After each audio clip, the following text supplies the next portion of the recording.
Assalamualaikum warahmatullahi wabarakatuh. Perkenalkan, saya Tubagus Sayan Amrullah dari Prodi S1 Manajemen Unsia yang akan memaparkan tugas UTS yaitu Middle Income Trap dan strategi Indonesia dalam mengatasinya.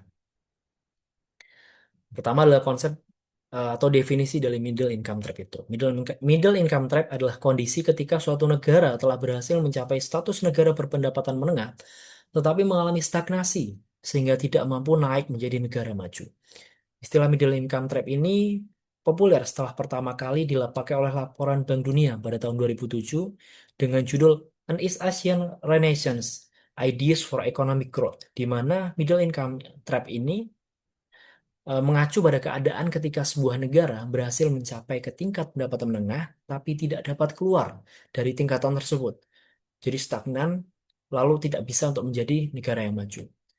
Menurut Akeno, tahun 2018, middle income trap terjadi ketika pertumbuhan ekonomi melambat karena keunggulan awal yaitu tenaga kerja yang murah dan imitasi teknologi tidak lagi cukup, sementara inovasi belum berkembang. Ada faktor penyebab middle income trap.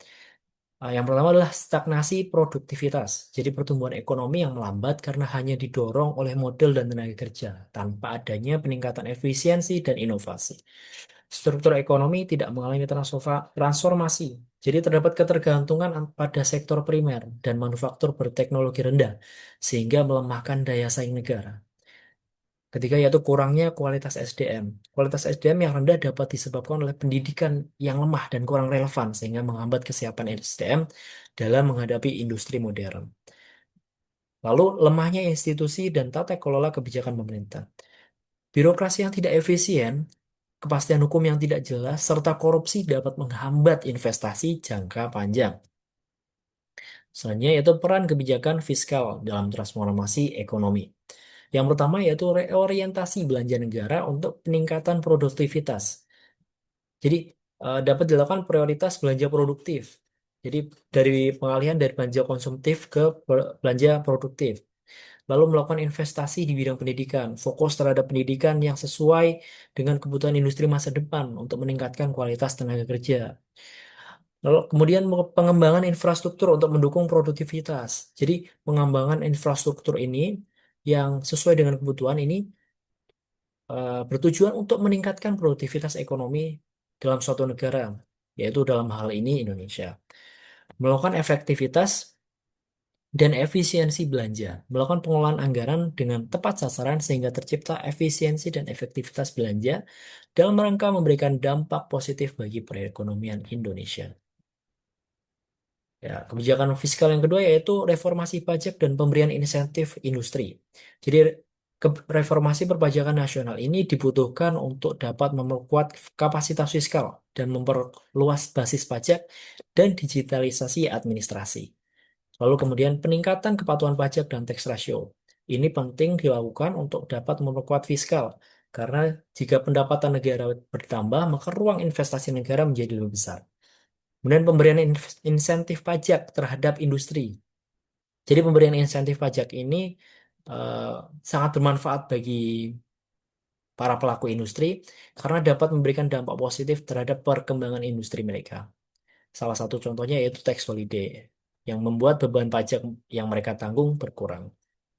Kemudian adalah dukungan fiskal bagi UMKM. Pemberian bantuan fiskal bagi UMKM. Bantuan fiskal ini sangat penting.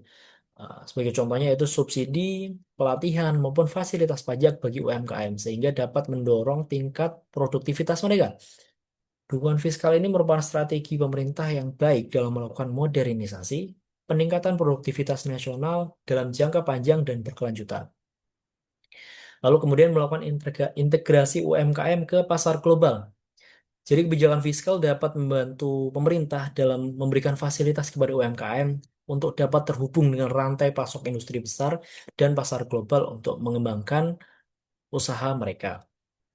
Kemudian peran kebijakan moneter. Jadi dalam hal ini peran kebijakan moneter yang pertama yaitu menjaga stabilitas inflasi dan nilai tukar. Jadi menjaga stabilitas inflasi ini sangat penting untuk mendukung kegiatan usaha dan menjaga daya beli masyarakat sehingga terjadi peningkatan aktivitas ekonomi. Kemudian menjaga nilai tukar mata uang. Jadi tukar mata uang yang stabil dan tidak fluktuatif akan sangat membantu dan mendukung kegiatan investasi dan pengembangan bisnis di Indonesia. Yang ketiga yaitu membuat kebijakan suku bunga yang seimbang. Jadi kebijakan suku bunga ini harus seimbang dan memperhatikan kondisi ekonomi di domestik atau dalam Indonesia dan global. Selanjutnya, kebijakan moneternya adalah memberikan dukungan kredit produktif. Jadi dukungan kredit produktif ini sangat penting dan bermanfaat bagi para pelaku industri karena dapat membantu mereka dalam mengembangkan industri mereka. Lalu melakukan pengendalian kredit konsumtif. Jadi kredit konsumtif ini adalah kredit yang berbahaya jika dilakukan secara berlebihan karena dapat mengganggu cash flow atau kondisi ekonomi di masyarakat. Lalu melakukan koordinasi dengan kebijakan fiskal. Jadi kebijakan moneter ini tidak dapat berdiri sendiri, harus dilakukan koordinasi dengan kebijakan fiskal. Koordinasi ini digunakan untuk mengatasi dan mencegah middle income trap. Jadi sinergi dan kerjasama yang baik antara Bank Indonesia selaku pelaksana kebijakan moneter dengan Kementerian Keuangan selaku pelaksana kebijakan fiskal harus dapat menjaga stabilitas dan mendukung pemulihan ekonomi. Jadi kebijakan moneter ini harus dapat menjaga stabilitas nih, tanpa menghambat aktivitas pengembangan atau ekspansi di sektor produktif yang ada di ranah kebijakan fiskal oleh Kementerian Keuangan. Selanjutnya itu kebijakan pengelolaan utang luar negeri. Jadi pengelolaan utang ini harus dikelola atau digunakan dalam investasi yang produktif. Jadi fokus penggunaan utang pada investasi yang produktif, menjaga rasio utang yang sehat. Rasio utang yang sehat itu ditentukan berdasarkan persentase debt to GDP. Dan persentase gap dan debt to GDP ini atau gross domestic product ini setiap negara mempunyai standar yang berbeda-beda. Jadi harus dijaga agar rasio ini tetap rendah. Kemudian menghindari belanja konsumtif. Jadi penggunaan utang ini harus dihindari dari penggunaan untuk belanja konsumtif. Karena belanja konsumtif yang berlebihan ini tidak memberikan efek berkelanjutan pada perekonomian Indonesia. Kesimpulan. Jadi kesimpulan pada paparan kali ini adalah middle income trap merupakan masalah yang besar dan dapat dialami oleh negara berkembang yang sedang menuju ke negara maju. Namun pemerintah dapat melakukan beberapa strategi untuk dapat mencegah dan mengatasi middle income trap tersebut, yaitu pertama, kebijakan fiskal harus dapat mendorong produktivitas dan peningkatan SDM secara berkelanjutan. Kedua, kebijakan moneter harus dapat menjaga stabilitas nilai tukar dan inflasi, serta mendukung pembiayaan sektor produktif dan inovatif. Ketiga, kebijakan pengelolaan utang luar negeri harus dapat fokus digunakan dalam investasi yang produktif dan proyek strategis yang dapat memberikan dampak panjang yang positif. Lalu yang terakhir adalah sinergi antar ketiga kebijakan tersebut itu sangat diperlukan untuk dapat mencegah dan mengatasi untuk sehingga dapat keluar dari middle income trap yang sedang dihadapi. Sekian dari paparan saya. Wassalamualaikum warahmatullahi wabarakatuh.